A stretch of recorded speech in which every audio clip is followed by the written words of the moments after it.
काँग्रेसने 26/11 हल्ल्यातील शहीदांचा केलेला अपमान, नकली हिंदुत्ववाद्यांना मान्य. मुख्यमंत्री एकनाथ शिंदे यांची उद्धव ठाकरेंवरती टीका.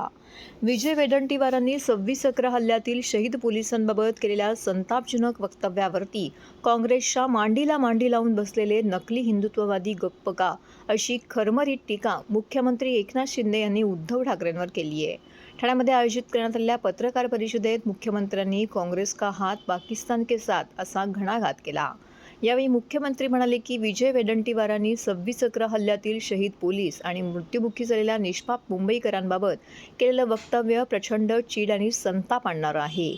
भारत जोडो नाही तर भारत तोडो यात्रा करणाऱ्या राहुल गांधींच्या नादाला लागून विजय वडेट्टीवार वेडे झाले आहेत, अशी टीका देखील त्यांनी केली आहे. आरएसएस ही नसानसात राष्ट्रभक्ती भरलेली संघटना आहे, असं त्यांनी सांगितलं. वकील उज्ज्वल निकम यांनी अनेक देशद्रोह्यांना फासावर लटकवले, असंही मुख्यमंत्री यावेळी म्हणाले. याला म्हणतात देशभक्ती, आणि म्हणून काँग्रेसची पाकिस्तान घातची भूमिका या देशाला परवडणारी नाही. आणि या सर्व शहीदांचा अपमान केलेला आहे, त्याचा बदला मुंबई पोलीस, शहीद, त्यांचा परिवार आणि देश, असं मी म्हटलं तर वावगं ठरणार नाही. काँग्रेस का हात पाकिस्तान के साथ असं म्हटलं तर वावगं ठरणार नाही, कारण जेव्हा जेव्हा काँग्रेस जिंकतो तेव्हा तेव्हा पाकिस्तान फटाके फुटतात. जितेंद्र आव्हाड आणि समोरच्यांच्या पायाखालची वाळू सरकलेली आहे. ते ठाणे लोकसभेमध्ये नरेश मस्के यांची उमेदवारी जाहीर झाल्यानंतर जे कार्यकर्ते कामाला लागलेले आहेत हे पाहिल्यानंतर त्यांची घाबरगुंडी झालेली आहे, म्हणून अशा पद्धतीचे ते आरोप करताय. मी आता 53 वर्षाचा आहे, 54 वर्षाचा आहे. मी 25-26 वर्षाच्या असतानाची कहाणी स्टोरी बनवण्याचा प्रयत्न करताय की मी काँग्रेसमध्ये जाणार होतो. शरद पवारांनी फोन केला, उद्धवजींना फोन केला की त्याला जाऊन देऊ नका. ते स्वतः बरोबर शरद पवारांनाही गद्दार ठरवताय. मी शिवसेनेत होतो, राणे साहेबांनी त्यावेळी भूमिका घेतली. मी कोकणातला होतो. राणे साहेबांबद्दल थोडी आपुलकी होती. काँग्रेसमध्ये जाण्याचा काही विषय नव्हता. माझी जी काही चर्चा कोणी घडवली त्यांच्या सोबत राहून आरोप करताय स्वतःचं महत्व वाढवण्याकरता. जर मी काँग्रेसमध्ये जाणार होतो आणि ही खबर जितेंद्र आव्हाड शरद पवारांना देतात आणि शरद पवार उद्धवजींना सांगतात की नरेश मस्के यांना काँग्रेसमध्ये जाऊन देऊ नका. नरेश मस्के खूप कामाचा माणूस आहे. 25व्या वर्षी 26व्या वर्षी माझ्या वयाच्या जर शरद पवारांना माझी दखल घ्यावी लागते तर त्यांनी माझं मोठेपण सिद्ध केल्याबद्दल मी प्रथम आभार मानतो. आणि हे काँग्रेसमध्ये आणि राष्ट्रवादीचे, हे ते राष्ट्रवादीचे होते आणि तेव्हाही त्यांची युती होती, आघाडी होती. आणि जर मी काँग्रेसमध्ये जाणार होतो आणि ही खबर राष्ट्रवादीवाले शिवसेनेला देतात, शरद पवार शिवसेनेला फोन करतात, याचाच अर्थ ते आघाडीशी गद्दारी करत होते. राष्ट्रवादीवाला काँग्रेसमध्ये जाणारा माणूस थांबवतो, याचा अर्थ तू तुमच्या आघाडीशी गद्दारी करतोय. म्हणजे 25 वर्षापूर्वी सुद्धा आव्हाड गद्दारी करत होते आणि शरद पवार पण गद्दारी करत होते, याचा अर्थ तोच होतो. केवळ तथोकल्पित ही सगळी स्टोरी आहे. नरेश मस्केला कुणाचा, जर नरेश मस्केची जायची इच्छा असती तर कुणाचा जन्मदाता, त्याला वेगळा शब्द आहे, तो सुद्धा नरेश मस्केला कधी अडवू शकला नसता. सर्व नागरिकांना आवाहन करण्यात येत आहे की सध्या डासांमार्फत पसरणाऱ्या डेंग्यू या आजाराचा प्रसार रोखण्यासाठी प्रत्येकाने पुढील प्रमाणे कार्यवाही करावी. डेंग्यू आजार एडिस इजिप्ती हा डास चावल्याने होतो. या डासांची पैदास साचलेल्या किंवा साचवलेल्या स्वच्छ पाण्यामध्ये होते. 8 दिवसांपेक्षा जास्त दिवस पाणी उघडे व साचून राहिल्यास त्यात डास अंडी घालतात. अंड्यांच्या अळ्या तयार होऊन पुढे डास तयार होतात. यासाठी आपल्या घरातील पाणी साठे, उदाहरणार्थ बॅरल्स, पिंपे, टाक्या, हौद, रांजणे इत्यादी दर आठवड्याला रिकामे करून घासून पुसून कोरडे करून पुन्हा भरावे. 1 दिवस कोरडा दिवस म्हणून पाळावा. पाणी साठ्यांना घट्ट झाकणे बसवावीत किंवा जुनी साडी, चादर, धोतर यांनी बांधून झाकून ठेवावीत, म्हणजे डास त्यात जाऊन अंडी घालणार नाहीत. घराच्या गच्चीवर, आजूबाजूला, अंगणात कोठेही पाणी साचू देऊ नये.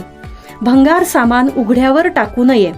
उदाहरणार्थ टायर्स, प्लास्टिक सामान, कुंड्या, टाकाऊ वस्तू इत्यादी. अशा सामानात पावसाचे पाणी साठून त्यात डेंग्यूच्या डासांची पैदास होते. घरातील कूलर्स, फ्रीजच्या पाठीमागील ट्रे हे देखील वेळोवेळी कोरडे करावेत. लक्षात ठेवा, नुसत्या फवारणीने डास घनता कमी होत नाही, तर त्यासाठी डास पैदास ठिकाणे नष्ट करणे ही आपल्या सर्वांची जबाबदारी आहे.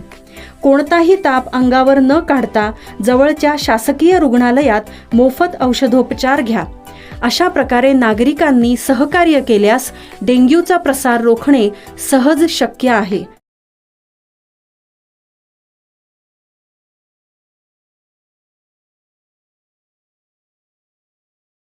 येत्या 20 मे रोजी आपल्याकडे लोकसभा निवडणुकीसाठी मतदान होणार आहे. या मतदानाची टक्केवारी वाढवणे आवश्यक आहे. त्यामुळे आपण मतदानासाठी एकमेकांना प्रोत्साहन देऊया आणि मतदानाची टक्केवारी वाढवूया, असं आवाहन ठाणे महानगरपालिका आयुक्त सौरभ राव यांनी नमो ग्रँड सेंट्रल पार्क येथे नागरिकांना केले. महापालिका आयुक्त सौरभ राव यांनी शनिवारी सकाळी पर्यटक आणि ठाणेकर यांच्यात सध्या चर्चेत असलेल्या नमो ग्रँड सेंट्रल पार्कला भेट दिली. कोलशेत येथे सुमारे 20 एकरच्या सुविधा भूखंडावरती ठाणे महानगरपालिकेसाठी हे पार्क कल्पतरू डेव्हलपर्स यांनी विकसित केला आहे. या पार्कची पाहणी आयुक्त राव यांनी केली.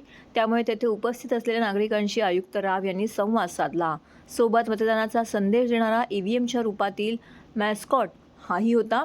मतदान हे नागरिकांचे कर्तव्य आहे, त्यामुळे आपण ते पार पाडलंच पाहिजे. त्यात हायगय नको, असंही यावेळी राव म्हणाले. या प्रसंगी अतिरिक्त आयुक्त संदीप माळवी, अतिरिक्त आयुक्त प्रशांत रोडे, उपायुक्त तुषार पवार, मनीष जोशी, जी गोदेपुरे, दिनेश तायडे, अनघा कदम, सचिन पवार, सहाय्यक आयुक्त महेश आहेर, उपनगर अभियंता विकास ढोले, शुभांगी केसवाणी, गुणवंत झांबरे, वृक्ष अधिकारी केदार पाटील, कार्यकारी अभियंता मोहन कलाल, वैद्यकीय आरोग्य अधिकारी डॉक्टर राणी शिंदे उपस्थित होते.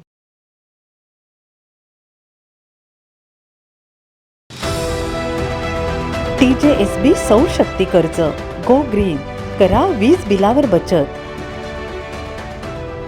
आकर्षक व्याजदर, 84 महिने परतफेड कालावधी, 80% लोन, व्यावसायिक आणि उद्योजकांकरता सुद्धा. अधिक माहितीसाठी तुमच्या जवळच्या शाखेला भेट द्या किंवा संपर्क साधा. 1800-223-466 आणि 1800-266-3466.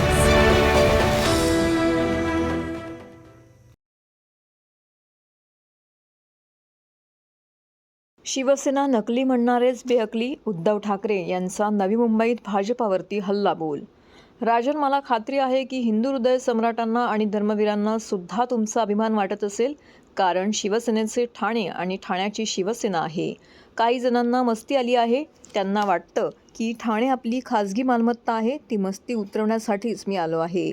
आज मला खात्री पटली की मी एकटा नाही, तर तुम्ही सगळेजण आले आहात, असं ठाकरे गटाचे प्रमुख उद्धव ठाकरे म्हणाले. ठाणे लोकसभा मतदारसंघाचे महाविकास आघाडीचे उमेदवार राजन विचारे यांच्या प्रचारार्थ उद्धव ठाकरे यांची नवी मुंबईत काल सभा पार पडली. यावेळी ते बोलत होते. यावेळी ठाकरेंनी मुख्यमंत्री एकनाथ शिंदे यांच्यासह मोदी शहांवरती जोरदार हल्लाबोल केला. मुख्यमंत्र्यांचे आनंद दिघेबाबत मोठे वक्तव्य. रुग्णालयात असताना पद सोडायला सांगितल्याने दिघे बेचैन होते. मुख्यमंत्री एकनाथ शिंदे यांनी बोलताना आनंद दिघेंना मातोश्रीने मानसिक त्रास दिल्याचा आरोप केला आहे. शिवसेनेचे दिवंगत ठाणे जिल्हाप्रमुख आनंद दिघे यांची लोकप्रियता सलत होती.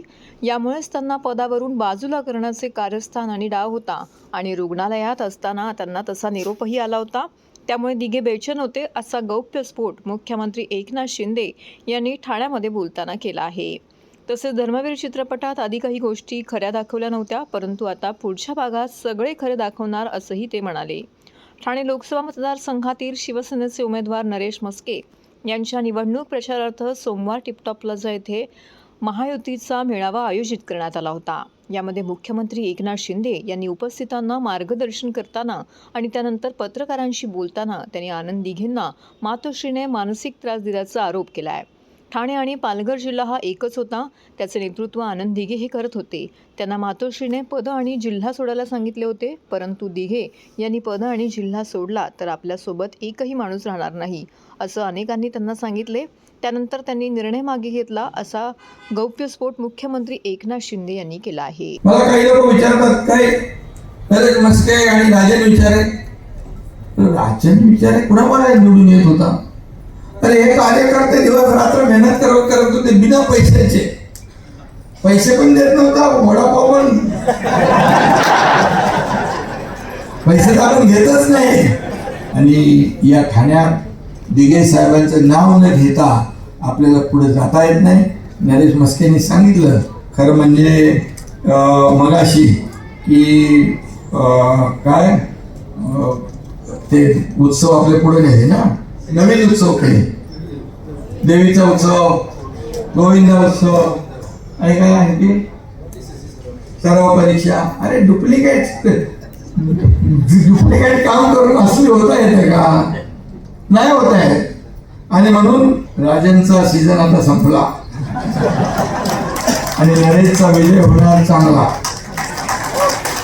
पण नरेश मस्के तुम्ही मगाशी म्हणाला मी जसं आहे तसंच राहतो, तसं नाही, तुम्हाला बदलायला लागेल. सच्चा उत्तर खालती केळकर साहेबांची मागणी. ठीक आहे, कधी कधी काही गोष्टी होऊन जातात, पक्षासाठी बोलतात ते, कधी कधी काही झालेले असतील, माणूस आहे शेवटी. पण आता खासदार झाल्यानंतर हे सगळं आपल्याला बदलायचं. नगरसेवक, महापालिका, आमदार यांच्या कुठल्याही कामामध्ये आडकाठी आणायची नाही. मला तर महापालिका नाही, तुम्हाला लोकसभा संसद भवन, काळजी करू नका, मी तर इथंच आहे. हा खरं म्हणजे सिनेमा पण केळकर साहेब काढून देत नव्हते दिघे साहेबांचा. मग काय एवढा उशीर लागला की त्यांना ते पटत नव्हतं. मग बाळासाहेबांचा सिनेमा काढल्यानंतर मी हा काढला. त्यात पण अर्धवट उठून गेले माहिती आहे ना, त्याच्यात सिनेमा सोडून गेले. आता खरा सगळा जो सिनेमा आहे तो आता पार्ट 2 मध्ये येणार पूर्ण. त्यामुळे सगळ्यांना धाकधूक आहे, काय दाखवणार, काय मी काही खोटं नाही दाखवणार, सगळं खरं खरं दाखवणार.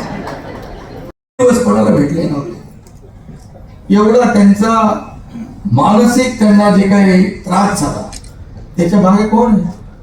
दिघे साहेब गेल्यानंतर पहिल्यांदा मी भेटलो उद्धवजींना, तेव्हा मला काय प्रश्न त्यांनी विचारावा, कसं आहे कसं, त्यांच्या मागे कोण आहे मला जास्त विचारायला पाहिजे होतं.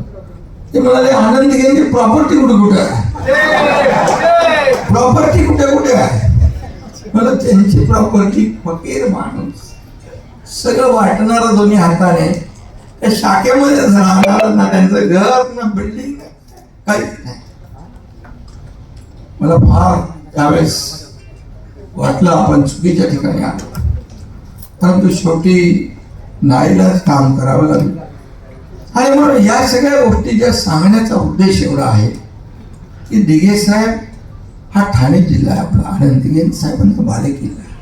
तुम्हाला वाटत होतं की ठाणे आपल्याला मिळणार नाही, पण मी वरिष्ठ पातळीवर सांगितलं ठाणे ह्याच्याबद्दल आमचं इमोशन आहे, आनंद दिघे साहेबांची संवेदना आहे. एक मतदारसंघ महत्वाचा नाही आहे, बीजेपी आणि शिवसेना एकच आहे. मी जेव्हा हा कार्यक्रम केला, मोठा कार्यक्रम, त्या कार्यक्रमाच्या वेळेस मी तुमच्या वरिष्ठांना सांगितलं मी माझं काम केलेलं आहे, आता तुम्ही तुमचं काम करा. आणि मग त्यांनी शिवसेना आणि धनुष्यबाण, खरी शिवसेना आणि धनुष्यबाण आपल्या हातात दिला. म्हणून मी मोदी साहेबांना आणि अमित भाईंना खूप धन्यवाद देतो की ते ताकदीने मागे उभे राहिले. नटाजी महेंद्राजी ताकदीने, देवेंद्रजी माझ्या सोबतच होते, कुठल्याही पदासाठी मी गेलो नाही. तुम्हाला मी सांगतो, गुवाहाटीला असताना मला अनेक लोकांचे फोन आले, परत या मुख्यमंत्री बना. मी नावं सांगत नाही, योग्य वेळी नावही मी सांगेन, परत या मुख्यमंत्री बनवतो, यांना उतरवतो. पण मला ते बनायलाच नाही आलो मी इकडे. माझा उद्देश वेगळा आहे. शिवसैनिकाचं खच्चीकरण होत आहे, शिवसेना संपती आहे, आमदारांचं खच्चीकरण होतंय. आमदार उद्या कसे जाणार मतदारसंघात, काय तोंड घेऊन जाणार, काय प्रचार करणार, कुठलं काम केलं म्हणून सांगणार. विकास निधी आहे, प्रकल्पाला निधी आहे, कशाला निधी आहे, 4 अधिकारी आपले आहे, काही नाही. मग कसं करणार आपण? आणि मग मी तो निर्णय घेतला, आणि मग तो निर्णय घेतला, तो लोकांना पटला पण. 2 वर्षात आम्ही काम केलं, डेव्हलपमेंट, विकास केला, आणि या विकासाच्या मुद्द्यावर आज आपण निवडणूक लढवतोय. आणि म्हणून खरं म्हणजे किती शिव्या देतात. रोज सकाळी उठले की तो भोंगा वाजतो आणि दुपारी दुसरा भोंगा वाजतो. तुम्ही आम्हाला गद्दार किंवा मेंढे म्हणण्याचा अधिकार नाही. 2019ला खरी बेमानी आणि विश्वासघात तुम्ही केला त्या महाराष्ट्रातल्या जनतेबरोबर, बीजेपी बरोबर, भारतीय जनता पक्षाच्या पाठीत खंजीर खुपसण्याचं काम तुम्ही केलं. का? मुख्यमंत्री बनायचं म्हणून. तुम्ही त्यावेळेस जसे निकाल आले, ते निकाल आल्याबरोबर तुमचं स्टेटमेंट काय होतं? आम्हाला सर्व 2 दरवाजे मोकळे आहेत. कशासाठी? म्हणजे तुम्ही सगळं प्री प्लॅन ठरवलं. तुम्हाला मुख्यमंत्री बनायचं होतं, केन कशाही. देवेंद्र फडणवीसांनी तुमच्यासाठी खूप काम केलं, तुमचं प्रत्येक काम केलं, तुमचा शब्द पडू दिला नाही. पण 50 फोन त्यांनी केले, एकही फोन यांनी उचलला नाही, एकही फोन यांनी उचलला नाही. एवढे कृतज्ञ कोण असू शकतात? आणि म्हणून मग मी सांगितलं त्यांना काय करायचंय. बोले काय नाही, आम्हाला हे फसवणार बीजेपी, आम्हाला 2.5 वर्ष कमिटमेंट दिले की पाहिजे. आणि मग त्याचा संपूर्ण इतिहास तुम्हाला माहित आहे. कुठली कमिटमेंट नाही. अमित भाई मला स्वतः बोलले, मी कुठल्याही बंद दरवाजाच्या आड काम करत नाही, मला सगळं उघडं असतं. फक्त त्यांना पैसे पाहिजे. तुम्हाला हे मी सांगतो, त्यांना ना धनुष्यबाण पाहिजे, ना बाळासाहेबांचे विचार पाहिजे, त्यांना संपत्ती पाहिजे. बाळासाहेबांनी जे करू नका ते म्हटलं त्यांनी, ते त्यांनी मुद्दाम केलं. आणि फक्त त्यांना पैसे पाहिजे. आपल्या महाशिवसेनेच्या शिवसेनेला आपल्याला शिवसेना भेटल्यानंतर तुमच्या शिवसैनिकांच्या खात्यातले 50 कोटी रुपये विड्रॉ करून त्यांनी घेतले. हे पाहिजे त्यांना. मी म्हणाल देऊ नका, आपल्याला ते नका. आपल्या बाळासाहेबांचे विचार हीच आपली संपत्ती, हेच आपलं ऐश्वर्य.